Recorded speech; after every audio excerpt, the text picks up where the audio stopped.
Everyone always talks about how dark Final Fantasy VII or 16 are, but there is actually a game that takes it even further. Final Fantasy Type 0 wasn't just meant to be a spin-off. It stood out for its violence, dark themes, and mature storytelling, and it was originally intended to take the series in an entire new direction. But despite how different and ambitious it was, the game ended up being forgotten by most fans of the series. In this video, I wanted to take a closer look at Type 0 and explore what made it so unique, why exactly it was forgotten, and how it was supposed to shape the future of the series, as the company actually had plans for multiple sequels to the game. So, without further ado, let's get straight into it.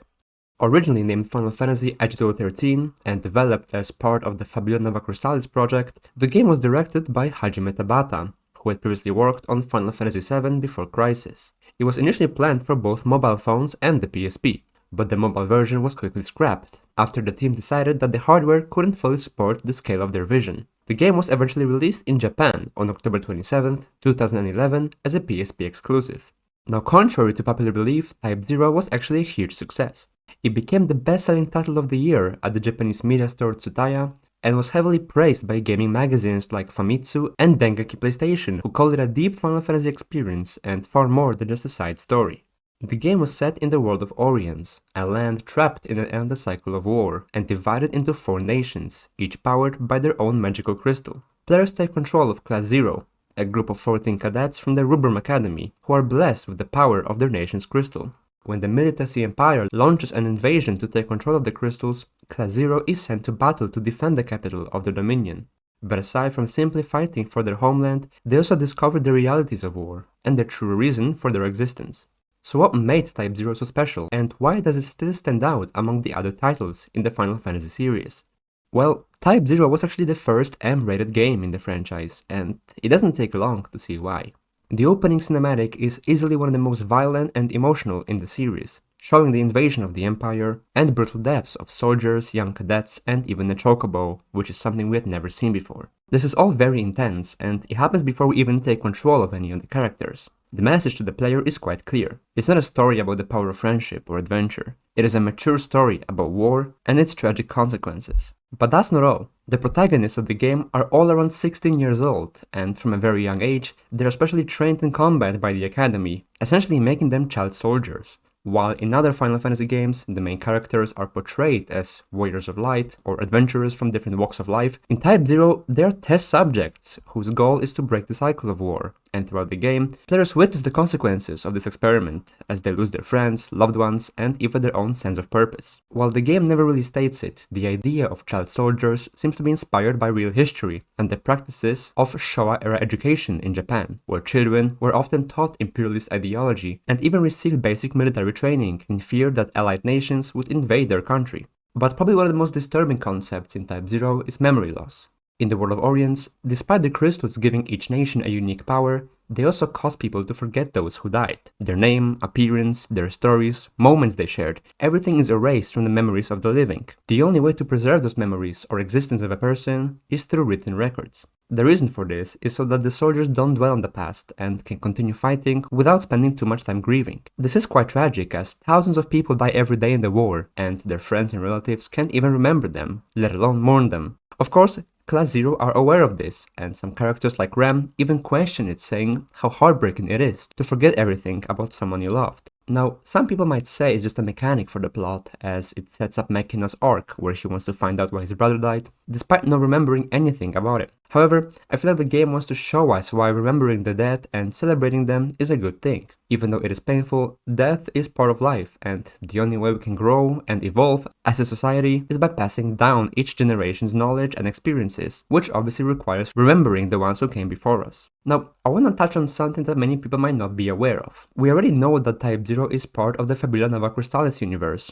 the same mythos that included Final Fantasy XIII and the original Versus 13. But out of all the games that shared that mythology, Type 0 arguably handled it the best. It still includes core concepts like DLC, Fal'Cie, and the goddess Etro, but instead of putting many of those ideas in data logs, it actually integrates them very well into the world and story. The Fal'Cie aren't really portrayed as distant gods like in FF13, but are instead represented through the crystals themselves, which have a constant influence on the world, granting each nation unique abilities, manipulating people's memories, and basically controlling the fate of Oriens. The ALC are also handled differently. Instead of being considered as cursed individuals, they are far more powerful in Type 0 and practically immortal until they complete their focus, making them actually respected and even feared. However, the more time they spend as LC, the more they lose their memories and emotions. This dehumanization actually works very well in the context of Type 0 and the world at war, as it reflects how people can be stripped of humanity when turned into weapons on a battlefield. Of course, you can't really talk about the game and its themes without diving into the ending, and Type 0 doesn't exactly go out on a happy note. The game actually features multiple endings. In the main and canon one, Class 0 are offered to become Lucy by the Crystal. However, they refuse the offer. They defeat Sid Alston, who is the leader of the Military Empire, but ultimately die due to suffered injuries. By staying true to their humanity, they break the endless cycle of war, and the world is reset into a version where people can finally remember the dead. This is pretty huge, as their sacrifice completely changes the rules of the world. The cycle of rebirth and destruction is broken, and most importantly, future generations can now live in peace without forgetting the ones who came before them. In the alternate ending, however, Class 0 accepts the offer, becoming Lucy and gaining overwhelming power. But instead of achieving peace, they are forced into an endless battle against their worsened Reavers, who get stronger with each wave. There is no end or victory, and when the player finally loses or gives up, Class 0 is wiped out, and the cycle of death and forgetting continues. While that ending might seem pointless to many, it likely is meant to reflect the harsh reality of war and its dehumanization. Class 0 chooses power over humanity in a selfish act, and in doing so, they fail to break the cycle they were meant to end. No one remembers the sacrifice, and nothing really changes. While most Final Fantasy games offer some kind of hopeful ending, choosing this path doesn't really deliver a satisfying conclusion to the story. So aside from it not being a mainline title, why exactly was it forgotten, and why does barely anyone talk about it nowadays? Well, there are actually quite a few reasons. One of the biggest ones was the timing and the platform it launched on. The original game came out in 2011, right at the end of the PSP's life cycle. By that point, the PlayStation Vita was already launching in Japan, and most players were moving away from Sony's first handheld console. Since Type 0 released so late into the PSP's lifespan, a lot of people weren't really interested in buying a new game for an old-gen system, so it was simply overlooked. On top of that, the initial release heavily limited its potential audience. Despite a lot of the hype from Western fans, there was no real way for them to access the game unless they knew Japanese. It wasn't until June 2014 that a fan translation patch was released, which allowed the English-speaking players to experience the story. But just a month later, Square Enix took it down and announced that an official localization was on the way. In 2015, Final Fantasy Type 0 HD was released worldwide on PS4, Xbox One, and PC. Unfortunately, even though the West finally had access to the game, the remaster came with several problems. Despite being labeled as HD, it still reused many of the original PSP assets, resulting in low-res environments and NPCs that honestly look like they haven't even been touched. The camera system was also heavily criticized, due to a clunky lock-on, motion blur, and its overall speed. Basically, the game felt very poorly optimized, and instead of feeling like a next-gen upgrade, it came across more like a rushed port, which put off a lot of players. While Type 0 was praised in Japan for its gameplay and innovation, the Western version unfortunately failed to make the same impact. Some might also be aware that the first copies of Type 0 HD came with a little bonus, specifically the Final Fantasy XV Episode Duskei demo. As it was the next mainline game in the franchise, naturally many players bought Type 0 just for the preview of FF15, and while some players generally wanted to experience the spin-off, the focus shifted a bit. A lot of media coverage focused on the demo, and for a lot of fans, once they played it, Type 0 was just forgotten. Another big reason why Type 0 never appealed to a wider audience was the tone. Fans who were used to more traditional Final Fantasy stories focused on friendship, adventure, and ultimately good beating the evil were caught off guard by just how dark and depressing the game was. From the opening cutscene alone, the tone is already set, and for some fans, it was simply too much, leading them to drop the game before even properly diving into it.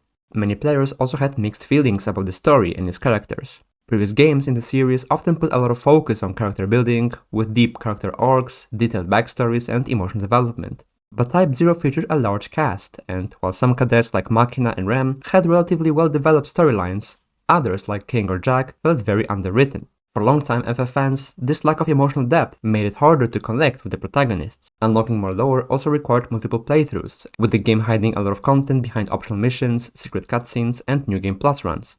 And in case you were a completionist, collecting all the entries in the Robicus and leveling the entire roster was a huge grind, made even more frustrating by optional missions that had a high level requirement and needed a lot of preparation. All those factors combined led to Type 0 being disliked and eventually forgotten by fans. And it's a shame, as despite some of its flaws, there was so much that made it stand out. It explored themes and ideas that no other FF game dared to touch, but perhaps many fans weren't ready for it. It doesn't help that the game was M-rated, and Square couldn't market it the same way as previous titles. Even after release, there wasn't any post-launch content or patches that actually addressed the issues that the community had. It felt like Square Enix themselves wanted to move on from it, and in the end, the game just got left behind. Now, unlike other Final Fantasy spin-offs, Type 0 wasn't meant to be a single project, and according to Tabata himself, the game was planned to have multiple sequels, under the working title Type Next. If you finished the HD remaster, you might remember the post-credit scene, featuring a mysterious figure resembling Ace, dressed in traditional Japanese robes, in a setting that did not quite look like Orion's. The flowing scarf on his back seemed to reference Buddhist mythology, specifically the Tenbu, who were enlightened beings that were considered protectors of this religion. The scene wasn't just for style, and it was actually a deliberate teaser for what was meant to come next. After the release of Type 0 HD in 2015, Tabata publicly confirmed his interest in making sequels to the game, and even presented early concept art during a launch event in Hong Kong. One of them even depicted the city of Hong Kong as a background, though he clarified this wasn't meant to be the actual setting, and it was just a reference to the location of the event. Eventually, more concept art was shared by Square Enix, showing characters in traditional armor and wielding katanas in environments inspired by ancient Japan and Buddhist themes. It looked like Type Next was going to keep the dark tone of the first game, but with a more spiritual twist, and maybe even expanding on the theme of rebirth, as indicated by the post-credit scene. It would have been an interesting direction for Final Fantasy at the time, especially since we hadn't really seen a full 3D entry set in an Eastern-inspired world, outside of maybe a few Final Fantasy XIV zones. Square Enix even went so far as to trademark the names Final Fantasy Type 1, Type 2, and Type 3, which some thought pretty much confirmed the development of the sequels. So what exactly happened? The turning point came when Tabata was reassigned to take over the troubled development of Final Fantasy XV, replacing Tetsuya Nomura as director. That shift consumed nearly all of his time and energy, and Type Next was quietly put on hold. Then, in 2018, Tabata officially left Square Enix, due to differences in creative vision with the company president Yosuke Matsuda. He later founded his own studio, JP Games, which pretty much closed the door on any future Type 0 sequels.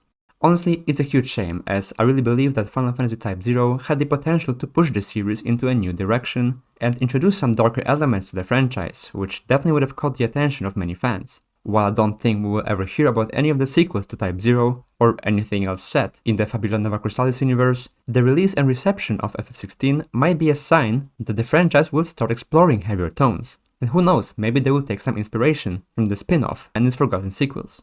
But what do you think about Type 0? Have you played it? And if so, do you really think it deserves all the criticism? Or does it have something special that makes it worth remembering? As always, if you enjoyed the video and want to see more content on Final Fantasy and other games, feel free to leave a like and subscribe. Thanks for watching, and I hope to see you in the next one.